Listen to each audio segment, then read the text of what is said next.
बिस्मिल्लाहिर्रहमानिर्रहीम। अस्सलाम वालेकुम नाज़रीन, मैं हूँ आपकी मेज़बान सुमेरा सलीम। जी नाज़रीन, आज हम जिस मौजू पर बात करेंगे, जिस तरह से भारत का सफाक चेहरा सबके सामने आ गया है, वहाँ पे जो शहरियत का कानून है उस हवाले से वहाँ के शहरी जो है सरापा एहतजाज है। इस हवाले से अगर हम बात करें कि दिल्ली का जो रियासती इंतखाब है, वज़ीर आज़म मोदी और वज़ीर दाखिला उमीद शाह के लिए एक साख का बहुत बड़ा मसला है कि दिल्ली में जो है गुज़िश्ता इंतखाबात में ख़ुद वज़ीर आज़म ने बीजेपी की मुहिम की क़यादत की थी और इस क़यादत में जो है उनको शिकस्त पाश हुई थी।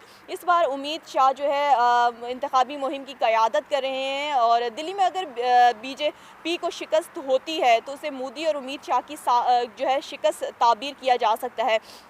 अगर हम बात करें बीजेपी ने जो इंतखाबी मुहिम में जो है शाहीन बाग के बारे में नफ़रत की एक मुहिम छेड़ दी है और ये जो बीजेपी की हिकमत अमली है आवाम को हिंदू कौम परस्ती के खतूत पर जो है तकसीम करना है और इसी हवाले से दिल्ली में इंतखाबात जीतने का इनको सिर्फ एक यही रास्ता नज़र आता है कि वो एक आम आदमी की जो पार्टी है उसको किसी तरह से शाहीन बाग और JNU जैसे मौज़ूआत में बस फंसा के रखे। लेकिन अगर बात करें भारतीय जनता पार्टी के रुकने पार्लिमान परवेश वर्मा की, तो उन्होंने जो है शहरियत के मुतनाज़ा कानून की मुखालफत करते हुए यहाँ तक कह दिया है कि शाहीन बाग के जो एहतजाजी मुजाहिरीन को दिल्ली के शहरों के लिए ख़तरा करार दे दिया। कि उन्होंने कहा है कि अगर वहाँ से उन्हें हटाया नहीं गया तो वो दिल्ली वालों को जो है उन्होंने ये कहा है कि वहाँ पे जो ख़वातीन हैं उनका रेप भी करेंगे। अगर हम बात करें तो ख़बर रसा जो है एक एजेंसी है ANI, उसको में एक इंटरव्यू दिया गया है जिसमें परवेश वर्मा ने यहाँ तक भी कहा है कि वहाँ की ख़वातीन का रेप करने का कहा गया कि उनके घरों में घुसकर जो है ख़वातीन का अगर रेप करेंगे। फिर उन्होंने ये भी कहा कि वहाँ पे लाखों लोग जमा तो हैं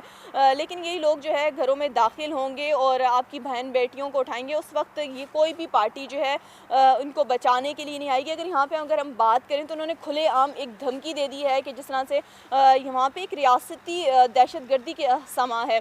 इसी हवाले से अगर दिल्ली के जो है एक हल्के की नुमाइंदगी करने वाले रुकने पार्लिमान अगर यहाँ तक कहते हैं कि कल मोदी जी भी नहीं आएंगे बचाने के लिए, उम्मीद शाह भी नहीं आएंगे, तो आज अपने आप को अगर महफूज समझ रहे हैं तो कल अगर वो वज़ीर आज़म बन जाते हैं तो ख़ुद को महफूज करेंगे। लेकिन दूसरी जानिब वो उनको यही धमकियाँ दे रहे हैं कि अगर ऐसा ना किया गया तो वो उनके लिए कितना बड़ा ख़तरा हो सकता है।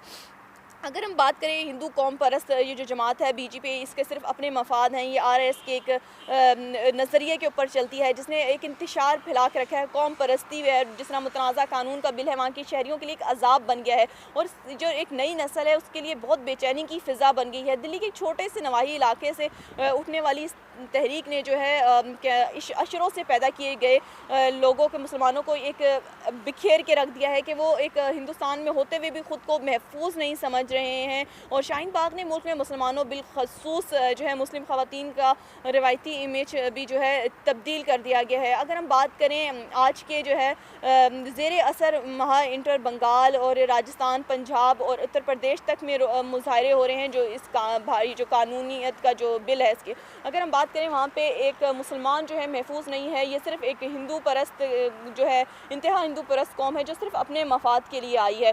और जिस तरह से भारत मजालिम कर रहा है और उसके इस नज़रिए के बाद इस तरह की बात सारी दुनिया के सामने आ गई है कि उसका एक चेहरा बेनकाब हो गया है और ये जो रियासती दहशतगर्दी है ये सिर्फ कश्मीर की हद तक महदूद नहीं है बल्कि वहाँ पे जो अपने भारतीय लोग हैं वो भी इसका शिकार हो गए हैं।